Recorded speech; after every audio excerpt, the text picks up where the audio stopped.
जय श्री राधे कृष्ण।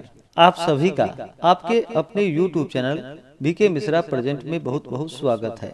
आइए आज आप सब सुनेंगे कार्तिक मास महात्म्य कथा में 28वें अध्याय की कथा। अब तक आपने पिछले अध्यायों का कथा श्रवण नहीं किया हो तो चैनल पे वीडियो अपलोड है, आप वहां से कथा को श्रवण कर सकते हैं। तो बोलिए प्रेम से भगवान विष्णु की जय, माता लक्ष्मी की जय, सर्वदेवी देवता की जय। सूत जी बोले, भगवान श्री कृष्ण अतिशय प्यारी सत्यभामा से इस प्रकार कार्तिक महात्म्य कहकर सायंकाल की संध्या करने अपने घर की ओर चले गए। ऐसे प्रभावशाली और पापों को नष्ट करने वाले कार्तिक मास का महात्म्य मैंने तुमसे कहा। यह कार्तिक मास विष्णु भगवान को प्रसन्न करने वाला और भुक्ति मुक्ति रूपी फल देने वाला है। हरि का जागरण, प्रातः काल स्नान, तुलसी का सेवन, दीपदान, ये कार्तिक व्रत हैं। पूर्व में कहे गए जो 5 प्रकार के व्रत हैं जिनसे कार्तिक व्रत पूर्ण होता है, वह भुक्ति तथा मुक्ति को देने वाला और सुनने से रोमांचित करने वाला विस्मय युक्त यह कार्तिक मास का इतिहास आपसे वर्णन किया। यह कार्तिक मास का व्रत पापों तथा दुखों को दूर करने के लिए मोक्ष चाहने वाले तथा भोगों को चाहने वाले पुरुषों को अवश्य करना चाहिए। इस व्रत में स्थित कोई मनुष्य संकट में पड़ जाए अथवा कठिन वन में स्थित हो अथवा रोगों से पीड़ित हो तो वह मनुष्य यह शुभ कार्तिक का व्रत कैसे करे, क्योंकि अत्यंत फल को देने वाला यह व्रत मनुष्यों को न त्यागना चाहिए।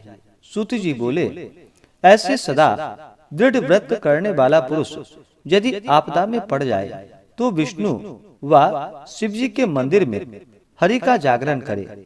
यदि शिव अथवा विष्णु का भी मंदिर न हो तो किसी देवता के स्थान में करे। यदि कठिन वन में स्थित हो अथवा आपत्ति में पड़ा हो तो पीपल के नीचे अथवा तुलसी के वन में जागरण करे। विष्णु के समीप विष्णु के नामों के प्रबंध का गान करने से मनुष्य 1000 गोदान का फल को प्राप्त होता है। बाजा बजाने वाला पुरुष वाजपेयी यज्ञ के फल को और नाचने वाला सब तीर्थों के स्नान के फल को प्राप्त होता है। यदि आपत्ति में पड़ा हुआ मनुष्य कहीं भी जल न पावे अथवा रोगी हो तो विष्णु के नाम से मार्जन करे। यदि व्रत में स्थित मनुष्य उद्यापन विधि करने में समर्थ न हो तो व्रत को पूर्ण करने के लिए बाद में ब्राह्मणों को खिलावे। पृथ्वी में ब्राह्मण अव्यक्त रूप से भगवान के स्वरूप हैं, अतएव ब्राह्मणों के संतुष्ट होने से भगवान सदा संतुष्ट रहते हैं। यदि दीपदान करने में समर्थ न हो तो दूसरे के दीपक को जला दे अथवा पर्दे आदि से उसकी रक्षा का प्रयत्न भर कर दे। जो तुलसी पूजन करने का अवसर न मिले तो वैष्णव ब्राह्मण की पूजा करे, क्योंकि विष्णु जी सदा अपने भक्तों के निकट रहते हैं।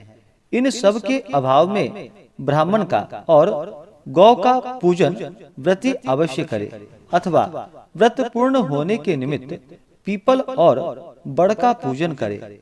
ऋषि बोले, तुमने पीपल और बड़ को गौ और ब्राह्मण के समान कैसे बताया? सब वृक्षों में वे दोनों क्यों अधिक पूजने योग्य हैं?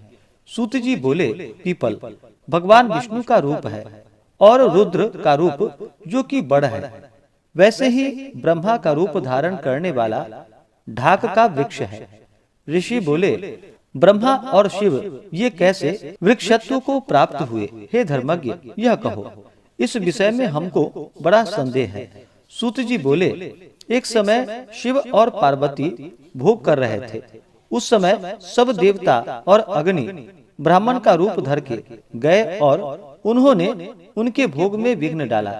भोग के सुख में विघ्न होने के कारण क्रोध से कांपती हुई पार्वती ने देवताओं को शाप दे दिया।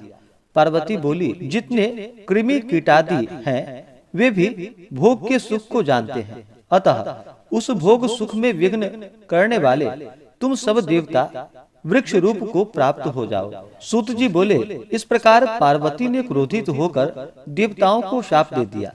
तब से देवता वृक्ष हो गए। हे मुनीश्वर, तदंतर ये दोनों विष्णु और महादेव पीपल और वट रूप हुए।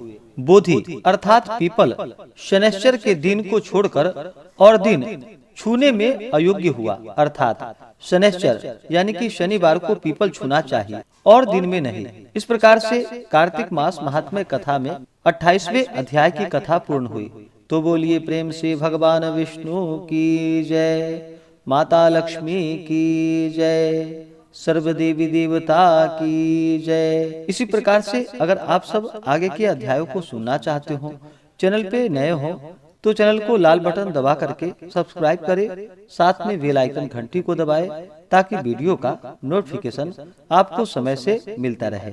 वीडियो को लाइक करें, शेयर करें, सुखी रहें और स्वस्थ रहें। जय श्री राधे कृष्ण। धन्यवाद।